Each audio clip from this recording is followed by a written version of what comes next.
Good morning, Joe. Hey, good morning. Good morning. Hey, how is everybody doing? We got some representation around the world today, I think. Got Many some places, yeah. Moscow, we got Netherlands. All right. South Africa too. Which Oh, yeah, oh yeah. I didn't know Beekman's was in. All right, I look. Is this only an American thing that it's Holland, it's the Netherlands, and if you're from there, you're Dutch? I got all that right, right? hey, you got Is that me. the same thing? I think it's the same thing. But you know what? I almost never hear somebody from the Netherlands refer to it as Holland. So I wonder if that's like an Americanization. Can we get some clarification on that? Yes, school us on that, Beekmans. And yeah, Anthony is from South Africa. We might have more international audience. We're big time. You know what I mean? Like I mean, this is it. worldwide here. Worldwide. You are listening to the worldwide Proper Royals network of.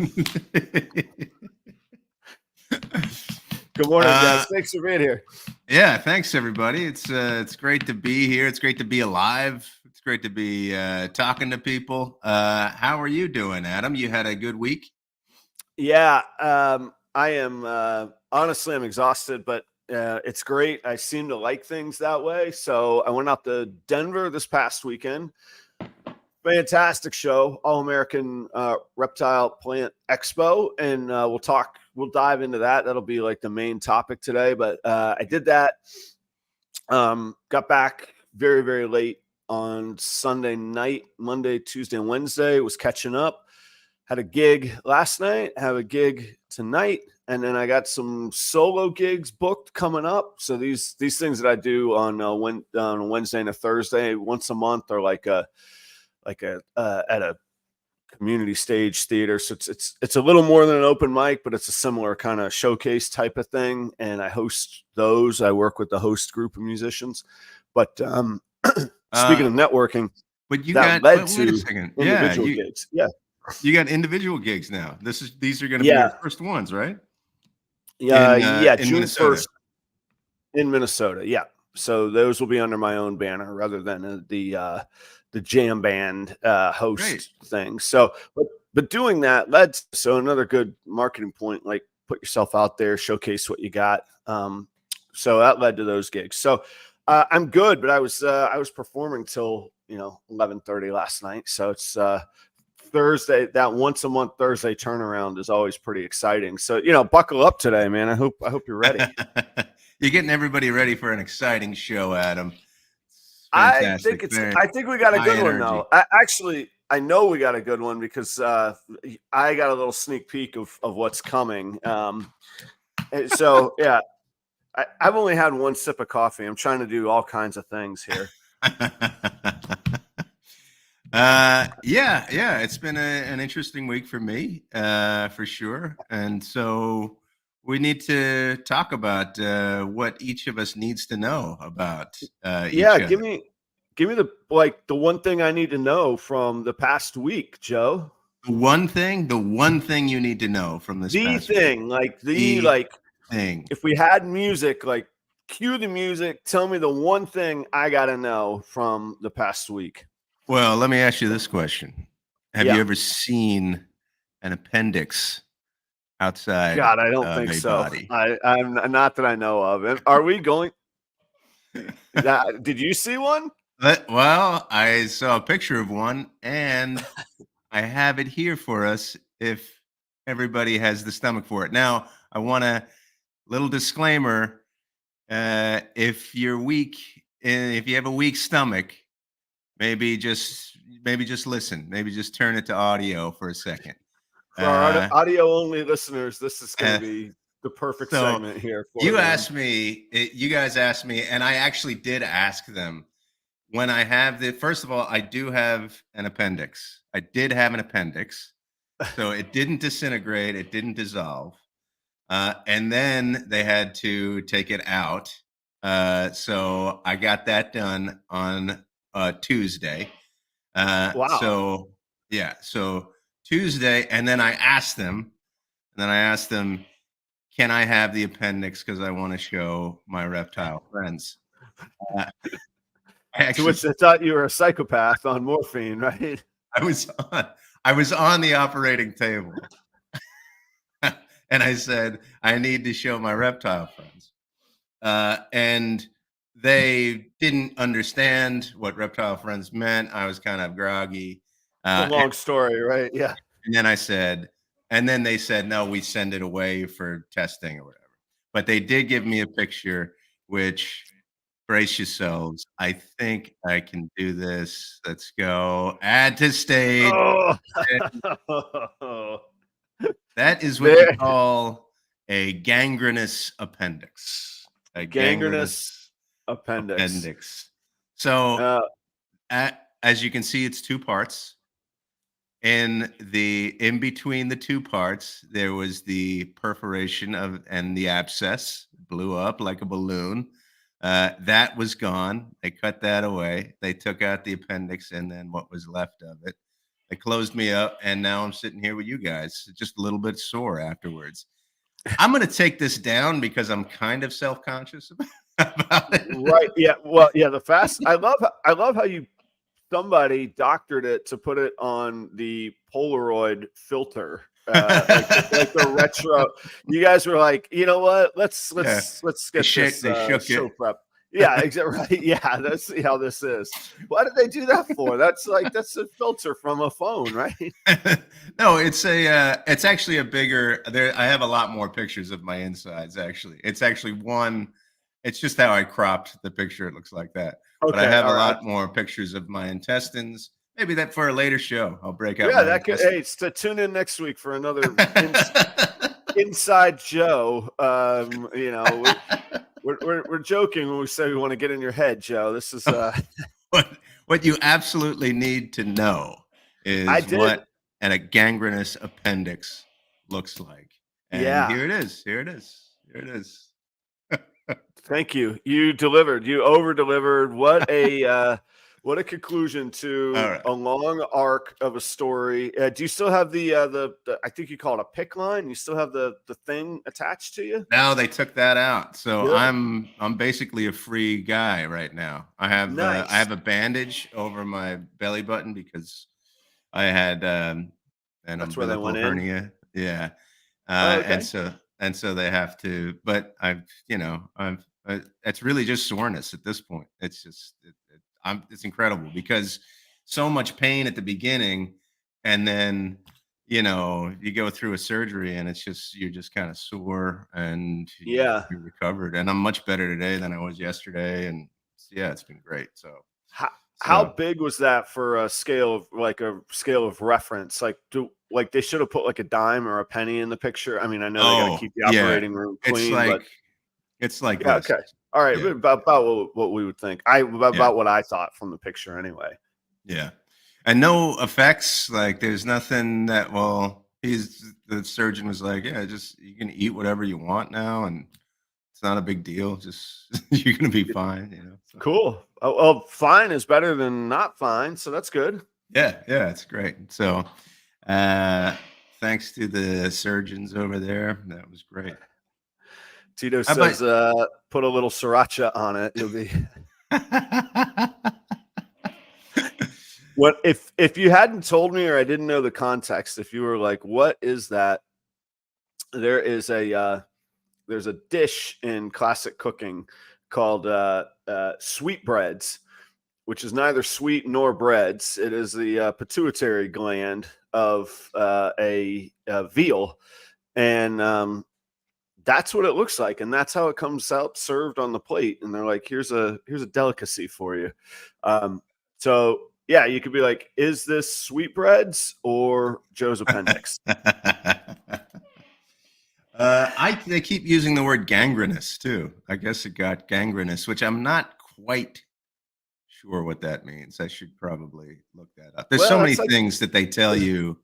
isn't gangrene like the death rot or whatever? Yeah, yeah. Yeah, I mean, I've heard of gangrene, and I know that it's bad, but I don't know right. exactly what it is. I feel like that's like a good, like really awful, like 80s Action. tag team wrestling team. Gangrene. Yeah, Gangrene. They Here would have comes like Gangrene. yeah, like green spandex and like these weird masks and overweight dudes, you know, like yeah. I was gonna say knobs and sags, but that was the Nasty Boys, right? Yeah, but yeah, you're on the right path. Yeah. Right. How Yeah. awful were they? God, they're They were terrible. terrible. That They're was a horrid. terrible Yeah, tag team. they're still terrible. Man. Yeah. Tune in next week when Joe eats some Rocky Mountain oysters. That's right. We're gonna go have a little harvest this week on I'm just glad the whole thing's over. I'm ready. I got this trip that I'm taking with my family. It's this big long. It's like a European thing, family vacation, and I just wanted to get this out of the way before we did that. sure. And so we got a few weeks yet, and Where are you going in Europe? we're just so my stepdaughter Raleigh graduated, and so for her graduation, we're doing a trip just to she's never been to London or Paris, so we're just doing London and Paris and like We figured we'd just do. That's great, man. yeah, I know. I'm excited. Actually, I've never been there. The only place I've ever really been in Europe is Italy. So Okay. yeah, I'm But you guys, excited. I thought you guys did you? I thought you guys did Oktoberfest before, but that got We canceled never. for COVID. Yeah. Oh, we had the whole thing ready to go in 2020, and then Yeah. Oktoberfest was canceled. Yeah. I thought I had in my mind that was like a semi-regular thing rather than just a one-time plan. Okay. No, that's a big deal for us. So Yeah. I'm hoping that in the next few years we do something we can do that. Very cool. So does that mean we're gonna have to get some guest hosts in the co-pilot seat? I got to look at the itinerary. I think I might be able to swing it. It actually might be more conveniently timed, to get a little lunch, pop on to Proper Cup of Joe, and exactly. yeah. All right, Exactly. cool. Let me look at the itinerary for sure, because the first day, the first day, I think I'll be back for the second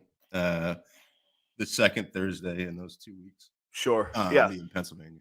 we'll make it work. The summer schedule vacation time might take a little crafting. I have 2 weeks from last night. I go see my favorite current band, Social Distortion.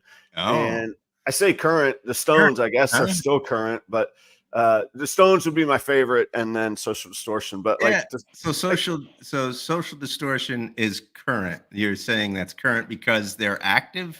Well, because they're not 80. Yeah. I mean, and the Stones are actually active in 80, but I guess they're current too. But all right. So my favorite non-Stones band, like the Stones are in that's the Parthenon.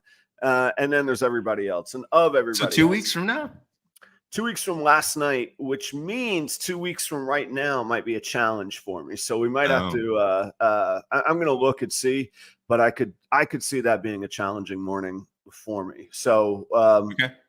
the other part of it is I will not be home. I'm traveling to the grand city of Des Moines for the party, and so I'll be at a hotel in Des Moines 2 weeks from right now. So that's the other logistic. Like I could get up and do a show, but then it's the logistics of doing it as well. Well, I mean, and maybe it's just me. Maybe it's just me, and I get somebody else on, and then, or maybe it's me and somebody who wants to do this with me, and I can ask a whole different person a bunch of Reptile questions. Right. So yeah, we'll have to. What do you say when you? We'll have to parse it out. No, we'll have to. Whatever it is, we'll sort it out. Is what I'm saying. We'll get it. Well, nice. How about you? What is the thing that I need to know about you over this past week? Best thing I saw was the Rocky Mountains, but we're going to talk about that. So other than the Rocky Mountains, this is ultra nerdy, but guys, seriously, you got to check this out. Elton John and Bernie Taupin were awarded the Gershwin Award for artist, something or other. And one of these hoity-toity things, and PBS did a whole special of it, and they brought in other bands to play their music, and Bernie Taupin and Elton John were in the audience. Stick with me here, guys. Don't turn away because I'm talking about Elton John, whether you love him or dislike him. Elton John, opening track of Goodbye Yellow Brick Road, which has Candle in the Wind on it and Goodbye Yellow Brick Road. It's an album. Opening track is a track called Funeral for a Friend, and that plays right into another song called Love Lies Bleeding. And it's this big, like, opus, complicated, roller coaster, musical, big thing. And it's excellent. And I like it from a nerdy standpoint. My father and I actually learned the whole thing at one point on guitars when I was growing up, and we would play that. Metallica covers it live in front of Elton John and Bernie Taupin at this show. I never thought I would say the sentence that Metallica covering Elton John was a thing, nor would I think I would say it's the best thing I saw. Phil Snyder's watching. Phil is an amazing guitarist and loves these like opus caliber musical challenges that he learns, and he's amazing. I can't believe that they pulled it off live. I can't believe they put the effort into that arrangement for what I would guess is a one-off performance. I can't imagine at their shows they're like, "All right, Elton John cover time." You know, maybe they are. I don't know, but that's not really my Metallica impression. But anyway, it's a good one. It's phenomenal. And to get even crazier, nerdy, arguably the most famous Les Paul guitar in history is a 1959 Sunburst Les Paul. It was owned by a guitarist named Gary Moore, and there's debates over whether it was sold or stolen from him. He was the original guitarist in Fleetwood Mac, blues player. And then a guy named Gary Moore owned it, and he was in a band called Thin Lizzy, and then also just an amazing solo guitarist. That guitar is known for being like the best tone of, if there was a one example of a 59 Les Paul to be the example of all of them, it's this guitar, and it's called Greenie. Kirk Hammett from Metallica bought that guitar, well over $1 million, bought it. He tours and plays with it. So he's playing Greenie while doing Love Lies Bleeding in front of Elton John. And it's great. So go Google Metallica, Elton John. If you like either of them, or you're on the spectrum of music, anywhere in between, it's incredible. And then the dynamics of James Hetfield singing Elton John to Elton John and Bernie Taupin. It was great. I loved every bit of it. It was the best thing I saw. That's awesome. You asked, so there you go. So did this happen? And I'm saying, I'm sure it's awesome. Like, the thing is awesome. What I love about this, though, is that you know about this. You're so excited about it. It's like this convergence of all different things in your life like all of the nerdiness of these various parts of your life come together. Exactly. And it's awesome. It's just great. It's just great. Well, and I would have never clicked on it had I not, frankly, suffered through learning that song. Like, it was like my dad's big vision. We're going to jam this song. This like saying we're going to jam, Bohemian Rhapsody. Like, you can't just do that. Like, it's a months-long process, you know? So anyway, yeah, so I click on it because I was like, that can't be right. Is it new? Yeah, it's very, very recent. PBS was actually there filming it. So it's a very high quality video, and the sound is fantastic. It's not like somebody's cell phone that they're, video. It's on YouTube. You can find it. So anyway, that was my, like, I played it and rewatched it and sent it to my dad, and I'm probably wasting everybody's time. They're like, why is that? This is really obscure, Adam, but it was a blast for me. So I love those types of videos, especially when there are certain bands and actually that at those performances, like, what's the one that I see every once in a while? It's like, it's like, it's like Heart plays Stairway to Heaven Oh, yeah, in in front of Led front of the Zeppelin, right? Led Yeah, Zeppelin. can you imagine the stones Yeah, that took to do? Oh my yeah, gosh, yeah. yeah. And they did great. They And did a they great did job great. on it. It's a great video. Uh, I mean, Aretha Franklin made that a huge hit, but Aretha Franklin singing in front of Carole King, Natural Oh, yeah. Woman, that's a Oh, great yeah, video as well. Because right. Carole King is just so excited, and what a great songwriter she is, by the way. Oh, hot Uh, take, rock and roll wouldn't exist without Carole King, and everybody's like, "Who's that, Adam?" Yeah, go Google her song list, and you're gonna be like, "Oh my god, he's right." Yeah, it's incredible what she wrote. and then you have all of the like Prince's solo on Yeah, while My my Guitar guitar Gently. gently, Yeah, yeah, he of course changed the world. fantastic. I love Yeah, those types of videos. Like I'm getting chills just because it shows like where like it's not just an artist. It is a movement of people uh learning from each other, respecting each other, right. just like anything else, just like any other industry. Just like this industry, the reptile industry. Should we call it an industry? The what reptile movement, the reptile Yeah. community, working, learning together, respecting each other, all of that stuff, all of that crap. Well, no, it is good, and honestly, that's the core of why I do these shows, and really even it was really part of my strategy of starting Proper Royals. I was like, what better way to learn and get my brand out there? I'll just give people a platform and let them talk, and I'll learn from them, you know. So, Yeah, yeah. um, well, that leads to you want to talk about the Denver show and Let's do that. jump into the topic here. But before we do that, I think we have a few sponsors We that I should think talk about we that. should just highlight because of the collegial nature of our community here. I'm actually going to talk a little longer than I usually do. I got cool news this week, and this is going to sound like bragging, but it's really me being thankful.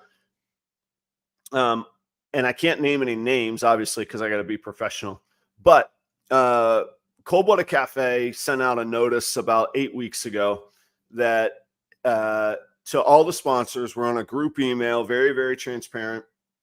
And it says, look, guys, everybody that is on these programs, you made very specific commitments, and we want to track results. And first, we're going to share those results, but also we want to brainstorm together of how we can bring all these results up. At the end of the day, it's about doing business, right? And I get that. And ultimately, we should bring value to each other. That only makes sense. Audience, you guys crushed it. I have the highest results by a magnitude of triple the nearest Wow. the nearest advertiser. So why I'm happy. First, I'm proud of those results because it's a proof of concept that advertising does work, and this isn't just some like, you know, a trick that Adam plays on people to get money, and you know, it does work. These spots make a difference. But audience, you guys are crushing it. You're finding value, so it brings value to everybody. It brings value to me. Cold Blooded Cafe gets the revenue. They're trying to stay in business. And hopefully you guys are getting a killer product. And ultimately, obviously, they want to earn your business, not just so that you can buy from them when there's a discount. But sometimes that takes that first experience. And if you haven't bought from them, you should use the promo code PROPER11. You're going to get 11% off. Also, this gets convoluted, but listen, over $250 is now free shipping if you type in the code FS250 at the end. And you can use both codes. You can use Proper11 and FS250. If you've used Proper11 before, but it hasn't been in the past 6 weeks or so, the code's reset. So try it again. You got to be logged in with your email, but you're going to get 11% off of your order and free shipping over $250. To fill one box of rodents is not that hard to get above 250. Which also means 11% is a pretty significant discount. So keep it going. Thanks, guys. Cold Blooded Cafe has been amazing to me. I'm proud of their product. I still use their product. I was using their product before I was ever in business with them, which made me a great sponsor for them. And now we've had proof of concept. I've been telling people that I get the highest redemptions, but now I see the actual numbers, and like I say, I nearly tripled up the closest one, and everybody else I've more than tripled up. So thank you all. You guys did that. I didn't. I'm not the one that redeemed them. You guys did. So thanks. Also, Keith at Creative Genetics. Keith is working with the Stranger Project in a variety of recessives like clown, VPI, axanthic, and pied. And I've got one of his breeder stud males on loan, a clown axanthic. And that boy has been doing great work. He's down to only 2 females that he's still being paired with. We'll be wrapping up that breeding season in another month or so. And then, of course, you'll see all the eggs and hatchlings from a variety of pairings from clown, axanthic, double visual. So stay tuned on some offerings from Keith and I at Creative Genetics as well. Boom, there we go. That was a long sponsor spot, but I was really happy and proud of that this morning. That's fantastic. Yeah. That's great. It's good. This stuff does work. Yeah. Stephen and Courtney are good marketing people. I'm wearing their purple shirt today from Leviathan Snakes. They would say that having their brand out in as many places as possible does huge things. So anyhow, yeah, very, very humbled and thankful for those sponsors, and good things from the audience as well. So I went out to Denver. This is a new show, Joe. Let me try and put some context to it. Denver, I did a little bit of market research. Denver's a market of about 3 million people in the metro area. I never know where exactly a metro area starts and finishes, so I don't know if that includes Boulder and Fort Collins up north or not. But anyway, there's a sizable amount of people there. And the general feeling has been that a consistent show in Denver hasn't really existed. Reptile Nation was there for maybe only one, and that one did well, but they pulled out. They're done. They're not going back. And otherwise, and Reptile Nation is an organization that puts together these shows. It's a show promoter brand. Okay, yes, all right, gotcha. Okay. Similar with Repticon, they either do a show or they did, but it seems to be perceived as iffy. I know Repticon's like sweet spot is sort of the southeast of the United States. They do great shows there. So I don't know. I was never at a show in Denver ever, so I can't speak to those. But what I can speak to was there was a gap in the market, and a big market. Mm-hmm. And so a guy named Troy from his brand is called Best Dressed Balls, and he is a breeder. And Nick Sloan from Sloan Reptiles, who's also a very well-known breeder in Denver. You're processing Best Dressed Balls. You're turning that one over a little bit. Yeah, there you go. They said, man, let's do a show. Let's do it right. And they tied in a plant component. These plant salespeople are really taking off. There's a whole component of our industry that is bioactive terrariums. You were crossing paths of gardening and trying to recreate little batches of nature in the displays kind of thing. Mm-hmm. So this plant stuff is really, really taken off. And they made it explicitly a reptile and plant expo. So, I mean, there were greenhouse gardens that were there, vendors and all of that. And I got to say, it really spruced up the place too, man. You walk in and you see these beautiful plant displays. It was really kind of a cool thing. And so long story short, it was a show that I went to that I haven't gone to a show and not vended in a year and a half now. So it was really good to be able to go and not vend and go see what people were buying, interact with customers, find out really what they're looking for these days, and to spend time with other vendors and really to do some networking, which we'll get into in a minute as well. But overall, I was really, really impressed. We got a heck of a lot of snow the first day that was sort of unexpected. It was that springtime heavy snow, and a ton of people still came out, and it was a 2-day show. So Sunday they came as well. Just kudos to Troy and Nick for a fantastic show. It was really good. So how, in comparison, how large is this show? Where did it take place as well in Denver? It was actually in a township called Castle Rock, which is just south of Denver. and also at a higher elevation, about 1,000 feet higher than Denver. Okay. So apparently the weather patterns there tend to be even a little more severe than Denver. So when they said snow was coming there. Okay. It would be, Joe, it was much smaller than the scale of like a Daytona or a Tinley. Yeah. I don't think you haven't made it to any of the like the Tampa Repticon, have No, you? no, no. Yeah. I don't think it was quite as big as the Tampa one, but it was right on par with that. Maybe the size of the Orlando Repticon. Yeah. So very solid size, but not overly massive. I don't think any one vendor got lost in the mix, so to speak. So They were. about how many vendors were there? I think that the number was. Gosh, now I feel bad. I think the number was 150 is what I think the Okay. number was Okay. I mean, of that's vendors. Oh yeah. a good amount. Well, Yeah. yeah, if you average 2 tables a vendor, I mean, that's a 300 table show, that's pretty Yeah. big. That's pretty big show table count. So they pretty finely curated who the vendors were. They wanted X percentage ball pythons, X percentage plants, X percentage big snakes, lizards, that kind of thing. That's kind of a hot topic right now of in the industry of how many ball python breeders should be at a show. Mm-hmm. To be honest, if I were doing a show, I would do an all ball python show. I think Of course. okay. So to add to my argument, actually, let's tie this back to Cold Blooded Cafe for a minute. For quantifiable data from those redemptions, look who's buying the most. It's the ball python people. I'm the only ball python sponsor that they do. Oh, really? Oh. Yeah. Okay. Adam's redemption code triples up the competition. Oh, maybe ball python people are a little more valuable than the hot thing right now is nobody takes ball python breeders seriously, and we're these little pet things. And if you're not raising, Nile crocodiles, that's a joke. No, don't. Some people have them, but don't go get a Nile croc.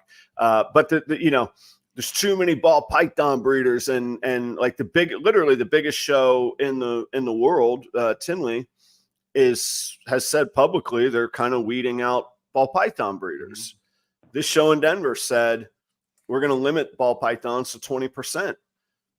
I think if you look at what most people were buying, what most people were in the room for and spending money on, and what animal drives the industry, it's ball pythons. So Yeah. I'll continue tooting that horn. Well, and, what attracts people to the industry is the ball pythons. It seems like maybe within the industry, it's getting, people are getting used to it, I guess, right? They're definitely used to it. The argument is that it's That's a a flooded euphemism, market. by the way. Yeah, it's flooded. Yeah. Like within, if you are within the community, you're going, oh yeah, more ball python breeders, huh? But if you're outside, what's drawing people in are the ball pythons. Yeah, and it's ironic that the way that you just put it, of like, oh, another ball python breeder. Yeah, they're the ones making the money. They're the ones driving the show. They're the ones that are, like, right. Yeah. Everybody laughs about it right until the end of the show when we're the ones that have moved the animals and have made the show worthwhile. So yeah. Look, I'm biased. I'm a ball python breeder. Clearly, I have my own stance on that. But that's not to take away from. I was able to do some live broadcasts from there, which was cool. Mm-hmm. They had kicking internet, man. Upload speed 95 megabytes per second, just flying upload speed. So that was really great. So I was able to do live broadcasts, and then, and sorry to stay on the show for just a moment. The room, to use an old food and beverage expression, the room felt good. The chemistry in the air felt good. The attendance never felt lacking. There was transactions happening. Money was in the room. Business was being done. The worst the worst shows are when it's busy and packed and no business is being done. Sure, So yeah. It felt good from all that. The vendors that I talked to, I know a fair amount of them from various places in the country that were there. They reported similar results, that So they had good shows, and it was definitely worthwhile. yeah, that was my next question. The vendors that were in the room, were they from out of town, or they were mostly Denver based, or what was the? Uh, no, mostly out of town. I saw a few Denver-based people, and then Hmm. two Denver-based folks that I thought would be there were not vending. They were there checking it out, but they were not vending. Wow. They Okay. did. Yeah, it's a little bit odd, and I don't know. They're ball python people. For all I know, they got told, "Hey, the spots are already full. We're Mhm. not taking." I don't know. I don't know the politics behind that. It's also still a little bit early in hatchling season, so if you're a real great seller, you've already sold out of your inventory is pretty lagging right now. So it could have been any number of things that. And I don't know. There's a lot of interpersonal stuff. For all I know, they didn't get on with the. I can't imagine anybody not getting along with Troy and Nick, but maybe they had. Maybe I don't know. But they weren't vending. But there were vendors from California. A lot of the Midwest vendors that I see on the Midwest circuit were there, which is Yeah. interesting to me. I forget. I'm still not used to the geography here. Minneapolis to Denver to drive is 12 hours, so it's feasible, but that's a pretty difficult one. Sure. But a lot of those vendors are from like Kansas City and Nebraska, or Oklahoma, which is only 7 or 8 hours. And I forget that that's still my same circuit. Like Yeah. Oklahoma, that's not my circuit. Yeah, it is. It's straight down 35, So I saw a lot of vendors from that Midwest I-35. I don't know if it's a corridor. Anyway, the I-35 Midwest channels. I saw a few from California. Didn't see any of the Vegas vendors, which I thought I would. I thought I'd see some there, but I guess driving wise, you got the Rocky Mountains in between, quite a haul from Vegas kind of deal. So So, so in terms of benefit for you, not vending here, yes, in terms of benefit for Proper Royals, was it beneficial to do something like this? Was it? I mean, what what's the outcome?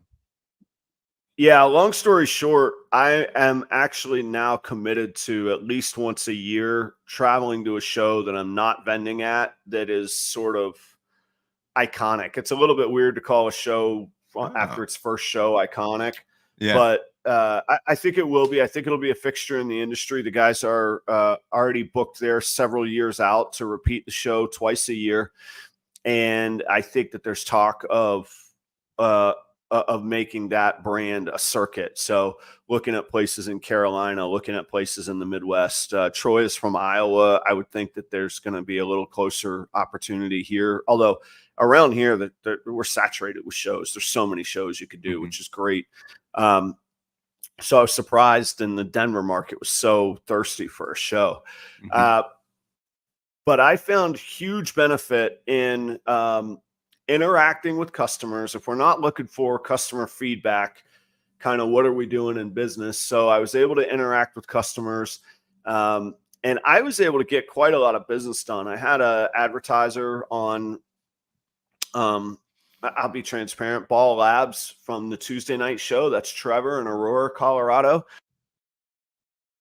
We had never met in person, so it was fantastic to meet with my customer in person and really connect. And Trevor and I re-upped our commitment to each other and the brand relationship, which is fantastic. So that was good business right there. Hmm. That made the trip worthwhile in and of itself. And then I had a really, really great experience with the people at Husbandry Pro. Matter of fact, and those of y'all that have followed me know I don't actually use the product. I never used the product once. It's a software management company, and I like my old school spreadsheets. I'm an old kitchen guy. I like managing things that way. Yeah. So, all right. So here, let me set the stage here. I'm walking by the Husbandry Pro booth, and they are marketing. They are a marketing machine, man. Like, look, they got their mug in my hand. Great. It's a good mug, by the way. I haven't used their product, but the mug is solid. Let me tell you. If there's any indication that they have a good product. Right. That, yeah. If I'm going to base decisions on something, there we go. I walked by the booth, and a good colleague, acquaintance, becoming friends. I know Kevin from A Exotics, and he's like one of their marketing guys. And he says, Adam, you got to check out this product. And I said, I'm probably not the guy for it. I'm familiar with it. I get what it does. Let's not overcomplicate things, kind of deal. And he says, okay. I said, you know what? Sorry, we're good friends. I'll check it out. I'll take a look. Like, it's not going to hurt. And you put a lot of work into it and you're passionate about it. So what else do I have to do? Let me check it out. Well, another guy comes over, and they're both behind the same 4-table booth. He's listening. And I didn't know this other gentleman. Turns out that is Robert. He's the founder of Husbandry Pro. Mm-hmm. And this was the moment where I became incredibly intrigued. He said to me, well, thanks for being honest. It's not for everybody, but what could we offer that would make it interesting to you? Think about that, because in a world of us being experts, how often do we actually take the time to truly open up ourselves to criticism and feedback and invite customers that may or may not know anything about what you do, and certainly aren't at the level of expertise that you are, and say to them, well, what do you want? And truly actively listen. And when he did that, I said, all right, you asked, I'll tell you. And what I really wanted, I won't get into the super, super minute details of it. I want, and I'm not a computer guy, so I can't do this myself. I want my website, properroyals.com, I got to find somebody to develop a professional website, which I did. That's underway. And so, but what I really want is a integrated e-commerce site. So Husbandry Pro, you enter your inventory into your phone, and you can manage when you feed, you can manage when they shed, you can manage, you could track their poops if you want. You can certainly track their genetics and their breeding and when they've paired and how big their follicles are. All these things, again, that I largely do on spreadsheets. And I do, for the record, I use Clutch for breeding purposes and multi-generational tracking. So that's a competitor that I use. So that also made the conversation a little bit tough. But to get to the payoff, I upload information to Clutch. I upload information to Morph Market. I have a spreadsheet that I upload my information to, and I have to manage all of these platforms. I sell one snake or move one thing out, I got to go to all these platforms and update it. I want a website that has an e-commerce landing page so that I can use Google and advertise and draw people to a website. Yeah. Bam. Yeah. So that's another place, and I'm going to have to manage the platform. Suddenly I'm managing 4 platforms because I sell an $80 Enchi. No, I said, you know what, Robert, if you can integrate a legitimate e-commerce into my professional website, if I get one delivered or developed, I would be excited for it. And he says, well, when you do Husbandry Pro, you get a storefront. I said, yeah, but that's Husbandry Pro / Proper Royals. I'm selfish. I want my brand. I want it properroyals.com integrated. Mm-hmm. And he said, why is that? I said, it's more professional. Anything.com is more professional than MySpace / my band. Nobody took that seriously. Right, I said, I'm not knocking your product, but it's going to be better.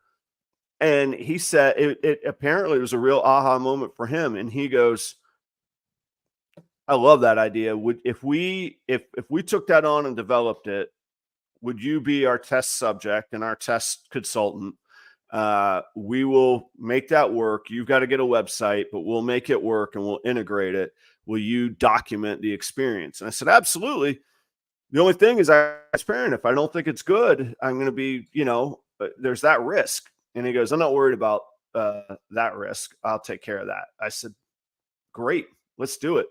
And the fire with which he has come out of the gate has been incredible. The professionalism, true like classic development, project management stuff that I've actually missed a little bit from my days in operations. That's all underway. So that was the experience. And it led me to thinking, because when I hear people go, oh, I'm going to go network, like, let's be honest, that usually means you're going to go get drunk and, you know, be at a convention for the weekend. Right. So usually my BS meter goes through the roof when I hear somebody say, I'm going to go network. Yeah, Brandon says Square has that stuff. I know, but it doesn't integrate with other stuff. It doesn't integrate with Husbandry Pro or Morph Market. I want it all. I want a one-stop shop. I'm tired of uploading all these different things that won't talk to each other. And I'm not a computer guy, but there is a system behind the scenes called API, which I don't even know what that stands for. But basically it means that two different things can talk to each other and integrate with their data. And that's what I want to get done. And he says he could do it. So we're going to see where it goes. I'm going to document and be transparent on the process. And in full transparency, I have committed to trying out Husbandry Pro. I will go see what I think of it.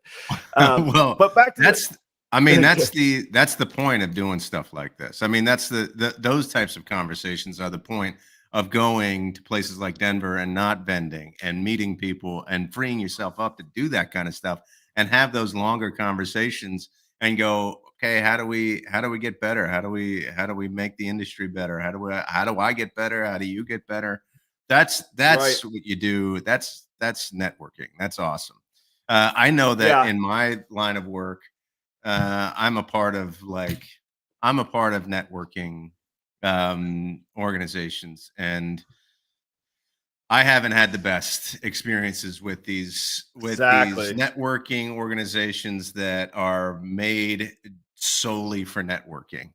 That you get together every week or every month or something, and you pass business to each other, and just it hasn't been fruitful. It's just largely not as fruitful. nonsense, isn't it? Yeah. Yeah. I mean, there's a few. Yeah, I pick up a few jobs from it, but a lot of it is just a lot of business comes in through just the customers that you already, or the clients that you already have, talking to other clients, and that's really where we get most of our business and and our online presence. I think just having Google reviews and things like that. But that's a Right. particular industry, a particular business. Uh, but the networking groups, it doesn't really solely for networking doesn't really work for us. I loathe those groups in at least the food and beverage world, man. The entrepreneur groups, oh man, there's one called I love it because I'm not in the industry anymore. Oh my gosh, I would call it out. I just can't remember what the heck it is. It's a bunch of old school dinosaurs talking about their glory days of running clubs. When I'm like, man, you guys are just like old creepy white dudes, just a room full of them. And And they could, I mean, they could work for certain kinds of people, I guess. They just, there's a huge organization called BNI, Business Networking International or something. And they're very strict with their rules, and you got to pass a referral every week. But the genius thing about that is that you also have to engage in some learning from the founder of the organization. So you're engaging in his materials and buying his oh yeah, stuff. So right. and I mean, I that could be legit, but also I was in the training space for a while. I go, this guy's a genius because he created an organization that requires people to to consume his training, to even just go to his blog and buy his books and everything. Right. I mean, that guy is so. It's not like that. That kind of networking, I guess, works in certain ways for certain people, but it Yeah, I yeah. prefer like the truly organic, So I filmed a segment with Robert, and one of the expressions I used was shared vision, shared mission, shared values. And when you find those people, those are the people that I like to advertise with. Those are the sponsors that I engage with. There are people I've said no thank you. It doesn't mean they're a bad company. It means that we just go about things differently, or we have a different brand that don't really mesh. And what good does it do to take a paycheck but then undermine my brand because I'm just faking it? You know, Yeah, that's terrible. But and I know we're in the home stretch here, so but I also want to say, but like that kind of networking, it's in the doing of things that you connect with people. It's not in the talking about things. It's in the actual go discovery of what the do it. other Yeah. person is doing, and then working together and going, you know, I like working with this person, and we're going to have a connection here. That's like, that reminds me of what I learned in my in my theology days, where like religions don't come together because they're talking to each other about their particular doctrines. They come together because they're, you know, they're working for peace in a particular area, or they're praying together. They're actually doing the practice of their religion together. That's where interreligious dialogue really, Mhm. really takes place. It's not about, oh, let me explain to you what Christianity is, or let me explain to you what Islam is. It's working together, praying together, working for peace together, feeding the hungry together, the Right. doing of the thing. That's where Yeah. people come together. I was speaking on a similar related topic. I was speaking to a different developer. I have a good friend that lives out there that's a web designer. And pardon the expression, and I don't know that I even fully believe it, but I was talking to him and he goes, to your point, Joe, he goes, yeah, ideas are shit. Everything is execution. He goes, everybody's got brilliant idea. Everybody's a genius. Yeah, Go yeah, do it. Who's going to go yeah. do it? Right, And right. and that was his point when it comes to web development ideas. But I thought to myself, can networking be a skill that's acquired? A lot of us would say, I'm not that good at like social random interactions. And I thought, all right, can this be quantified? Can this be taught? Can it be polished? And I found an article from the Harvard Business Review that basically had one of these catchy clickbaity headlines that said the one simple thing you can do to basically convince other people that you're incredibly intelligent and you have a high emotional IQ, which means that's the best connection ever. That's where you understand and empathize with your customer and each other. And I thought it was so good. I made a nifty little slide, and their answer is ask questions. Questioning is a uniquely powerful tool for unlocking value in organizations. It spurs learning and the exchange of ideas. It fuels innovation and performance improvement. It builds rapport and trust among team members, and it can mitigate business risk by uncovering unforeseen pitfalls and hazards. And I saw that, and I immediately went back to my interaction with Robert when he said, okay, what could we offer that you would be excited about? I immediately thought this guy was intellectual and brilliant. Mhm. I spurred the learning and the exchange of ideas. It fueled innovation and performance improvement, and it built rapport and trust amongst us. Like, Mhm. checked all those boxes from one simple question. And so, truth be told, I read this article 4 or 5 years ago. I'm very familiar with this article. I've studied it quite a lot. It has proven to be true.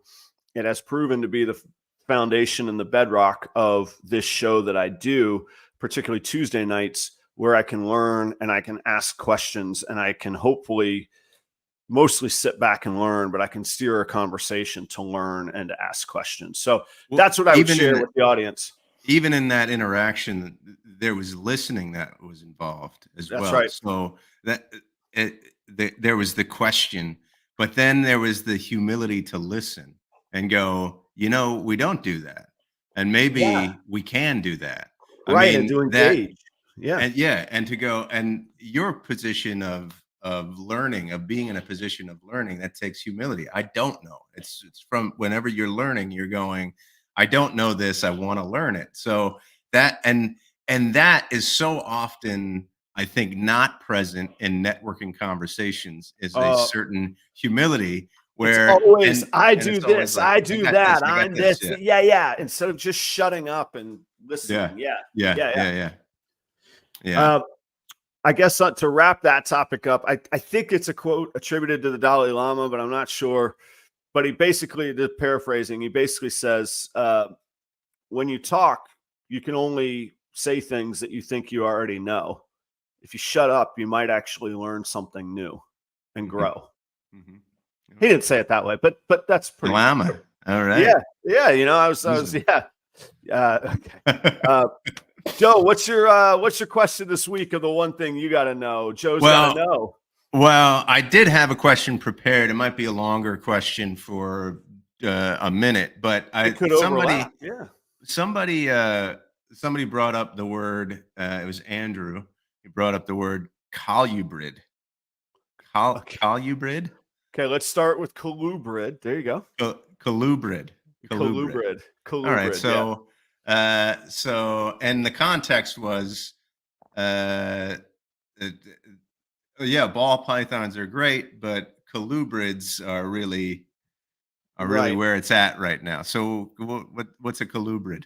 Okay. So the irony is, again, everybody compares their thing back to ball pythons. If you're the thing that everybody's comparing their thing to, you're in a pretty good place. Like, you're a proven Okay. commodity. And actually, Chris at BNS Reptilia can steer me right, because I'm going to give a fairly layman's answer. Colubrids are a different family, genus, somewhere in that range of snakes. They're a type of snake, very specifically corn snakes, king snakes, milk snakes are colubrids. They tend to be very long and thin. I don't know specifically what defines them as colubrids, but I know what examples of them are. But rat snakes, most of the wild non-venomous snakes in Florida are colubrids. Oh, And okay. they people breed them. They tend to lay very big clutches. You can have a clutch of 25 to 30 corn snakes. Well, there we go. Now Chris is on. Now Chris is speaking my language. Almost everything except for boas and pythons. Not your rattlesnakes, not cobras, but like I say, your non-venomous North American species are likely to be a colubrid. And you can get them again in a variety of colors, patterns, various pigment mutations of whether it be albinism or axanthic or anything like that. That all exists in colubrids as well. And can you find, yeah, and is the breeding process and all of the different variations are there in colubrids that would be there for ball pythons as well? Yeah, I don't think there's as many defined patterns and morphs, so to speak, as have been. The research hasn't been put in the way that it has with ball pythons. I don't think, but it could be that those variances just don't exist. Ball pythons fit really, really nicely into a perfect genetic model that's easily followed and easily recreatable. I don't know if that's the case on colubrids or not. I'm not educated enough. But they have their own community. You can find corn snakes readily available at most shows, fairly inexpensive and even lower barrier to entry when it comes to price point for colubrids. I Okay. find them to be incredible escape artists. I find them to be incredibly flighty. So, like, you're not going to wear your colubrid around your neck when you go, rollerblading down South Beach, which I know you and I, that's really what we, enjoy That's the whole doing. goal of this. This is why we're here. That's the life goal, right? To rollerblade down South Beach with a ball python around our neck. You're not going to do that with a colubrid, but they do come in a variety of vivid colors. They're non-venomous, and they're generally not, striking and bitey. They're pretty calm. They're not calm and pretty non-aggressive, I should say. Okay. Okay. All right. Got you. So Interesting. colubrid, yeah, there's Colubrids. your word. All right. One last interesting thing, to breed them successfully, as I understand, I've never bred them. And people do without going through this process, but ideally they go through a process what's called brumation, which is essentially a reptile hibernation.